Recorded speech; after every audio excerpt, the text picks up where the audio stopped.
Before Mayweather had millions, before Tyson became a legend, there was a man who didn't fight for fame, money, or cheers. He fought for one thing: war. They called him Marvelous. Marvelous Marvin Hagler, a name carved in sweat, pain, and discipline. He trained in silence. He bled in the cold. And he didn't care if the world remembered his name, as long as the man in front of him never forgot his fists. Most fighters today, they couldn't last a single day in his boots, because Marvin Hagler didn't train like an athlete.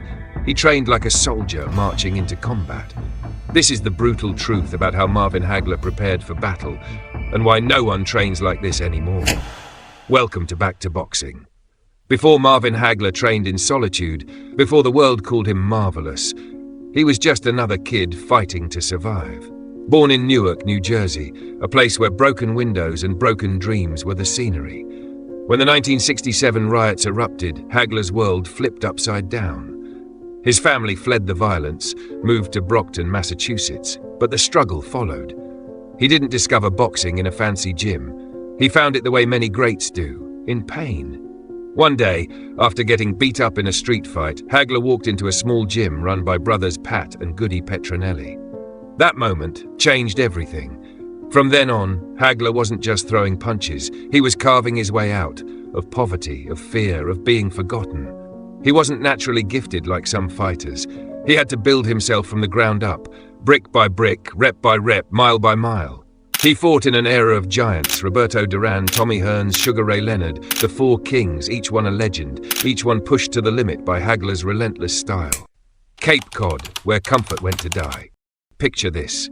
While other champions trained in fancy gyms with entourages and yes-men, Hagler exiled himself to Provincetown, Massachusetts, a small, quiet town at the tip of Cape Cod. But Hagler didn't call it Provincetown. He called it jail. His words, not mine. For 8 straight weeks before every fight, Hagler locked himself away in this self-imposed prison. No family, no friends, no distractions. Just training, eating, sleeping, and focusing on the man he needed to destroy. His trainer, Goody Petronelli, once said, "When Marvin goes to jail, that's it. He becomes a different person. He's not a father, not a husband, not a brother. He's a fighter, period." That place, no luxury, no comfort. Basic rooms, basic food. Everything stripped down to the essentials. While other fighters stayed in plush hotels or comfortable homes, Hagler chose to suffer. He believed comfort was the enemy of greatness. There's a story. When they first set up in Provincetown, Hagler noticed the bed was too soft. What'd he do? Had it removed and replaced with a harder mattress. Even his sleep had to toughen him up. That's the mentality we're talking about. Now ask yourself, how many of today's fighters would willingly put themselves in prison for 2 months? How many could handle the mental isolation, let alone the physical demands? The road work. Let's talk about Marvin Hagler's road work. This wasn't some casual morning jog with headphones in. Hagler would be up at 5:30 a.m., no music, no crowd, just silence, cold air, and purpose.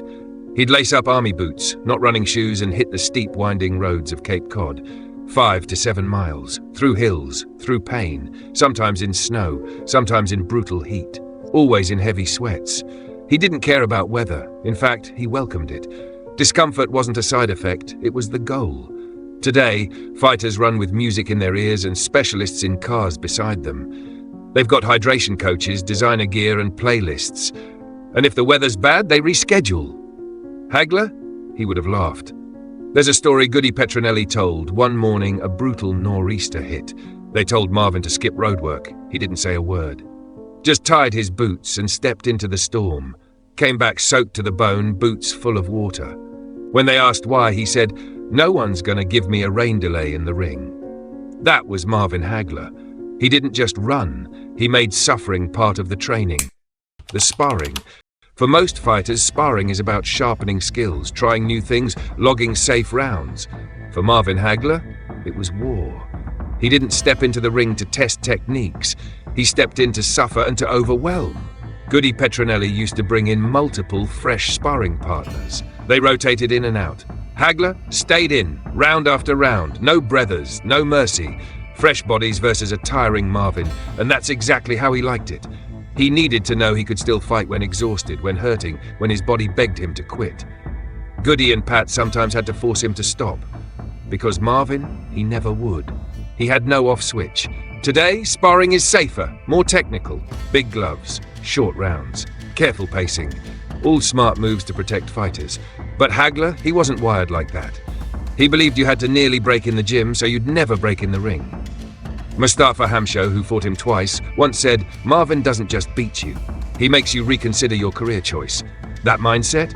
It started right here, in sparring. The solitude, silence built the monster. One of the most overlooked parts of Marvin Hagler's greatness wasn't physical at all. It was the silence. No phones ringing, no texts coming in, no endless stream of notifications or distractions. Just Marvin, his trainers and his thoughts. Day in, day out, locked in, no noise, no outside world, just the mission. Modern fighters, they live in a world that doesn't stop moving. Even in training, there's always someone calling, some update waiting, some distraction pulling attention away. It's not their fault, it's just the world now. But what Hagler had, that monk-like solitude in his self-imposed exile in Provincetown, that was something else. He didn't run from silence, he trained in it. He'd sit for hours, no TV, no radio, just him and the fight playing out in his mind, visualizing every round, every punch, every inch of pain. He wasn't just preparing for war, he was already living in it. And that kind of stillness, that total mental lock-in, might be impossible to replicate today. The nutrition. Marvin Hagler didn't need a team of nutritionists or a color-coded meal plan. His diet simple. No frills, no science talk, just fuel. Lots of protein, clean carbs, fresh vegetables, zero nonsense.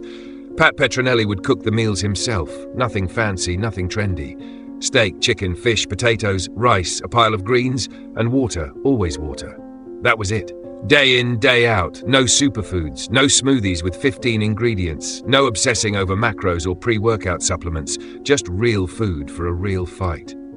Today's fighters, they've got metabolic tests, supplement stacks, meal timing strategies down to the minute. And hey, that's great. It's progress. But there's still something raw and honest about the Spartan way Marvin lived. No overthinking, no pampering, just enough to keep the fire burning. After his war with Thomas Hearns, 3 of the most brutal rounds in boxing history, someone asked him about his diet. He just grinned and said, "I eat what makes me mean." That was it. Not what looks good on paper, what works in the trenches. Mental toughness. Now let's talk mental toughness, because this is where Hagler was on another planet. Boxing's a cruel sport. It's you, your opponent, and the truth. Hagler knew that, and he trained his mind as hard as his body. Growing up in Newark during the 1967 race riots, he saw his neighborhood burn, his family forced to flee. As a pro, he faced constant roadblocks. Promoters ducked him, forcing him to fight in opponents' backyards, Philadelphia, Vegas, wherever, for years before he got a title shot. Joe Frazier warned him early on. "Marvin, you got 3 strikes. You're black, you're a southpaw, and you're too good." That rejection, that struggle, it fueled him. Every 3 a.m. run, every dune sprint, every sparring session was Hagler proving the world wrong. There's a story from his camp in Provincetown. During sparring, he'd get so locked in, so intense, that when the bell rang, he'd let out this primal scream, like he was releasing years of anger. His friend Brooke Evans, who owned the Provincetown Inn where Hagler trained, said, "The Marvin in the ring wasn't the Marvin I knew. He became something else." That ability to tap into a deeper, darker place, most fighters today don't have it. They've got coaches hyping them up, entourages feeding their egos. Hagler? He was his own hype man, his own drill sergeant. One of the most remarkable things about Hagler wasn't just how hard he trained, it was how consistently he maintained this approach throughout his career. From his early days fighting in small venues around Boston to becoming undisputed champion, his approach never wavered. He thrived on discomfort. He'd isolate himself for 6 to 8 weeks in camp, no family, no friends, no distractions.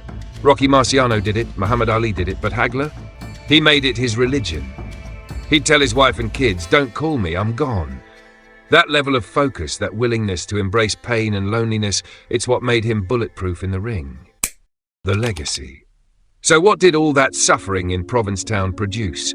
One of the greatest middleweights the sport has ever seen. A man who went 11 years without a defeat. A champion who defended his title 12 times in an era overflowing with dangerous contenders. Look at his annihilation of Thomas Hearns, Obel Mejias, John Mugabe and Mustafa Hamsho.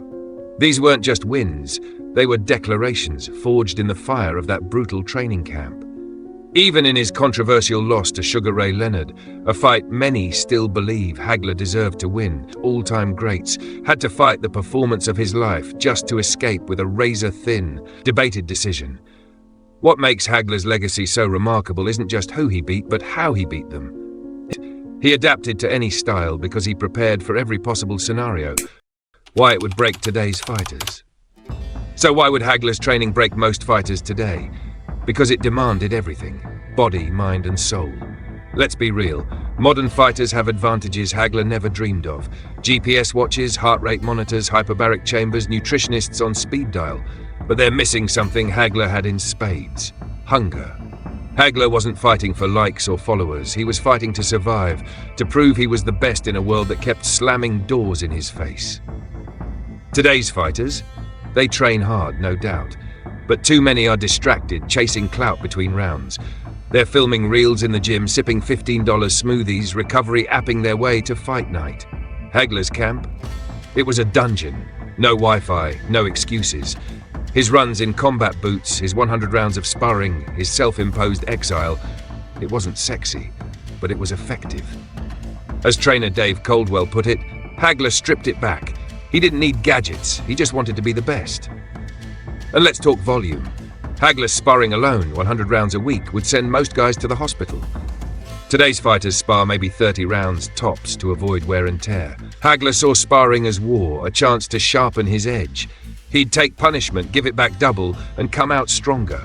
That old-school mentality, that willingness to push past pain, it's fading in an era of load management and protecting the asset. Conclusion. So what can we take from Hagler's training? It's not just about boxing, it's about life. Hagler showed us that greatness isn't handed to you. It's earned through discipline, through doing the things others won't. Those 3 a.m. runs, those screams of war on the dunes, that willingness to live like a monk, it's a blueprint for anyone chasing a dream. Whether you're a fighter, a student, an entrepreneur, Hagler's story says one thing: outwork everyone. In 2025, we've got more tools than ever. AI trainers, wearable tech, recovery apps. But tools don't make champions. Heart does. Hagler didn't have a smartwatch telling him his VO2 max. He had a fire in his gut, a need to prove he was marvelous. As he said, you can't take a trophy and turn it into a bag of groceries. That's real talk. Marvin Hagler's training wasn't just a routine, it was a way of life. It was combat boots in the snow, 100 rounds of sparring, a mind forged in adversity, a soul that refused to quit. It's why he went 62-3-2 with 52 knockouts. It's why he defended his title 12 times. It's why, even in 2025, we're still talking about him. His training would break most fighters today because it demanded total commitment, no shortcuts, no excuses. And in a world obsessed with instant gratification, that's a lesson we all need. All right, that's our deep dive into marvelous Marvin Hagler's training. If this got you fired up, hit that like button, subscribe and drop a comment. What do you think about this? Thank you for watching. Back to boxing.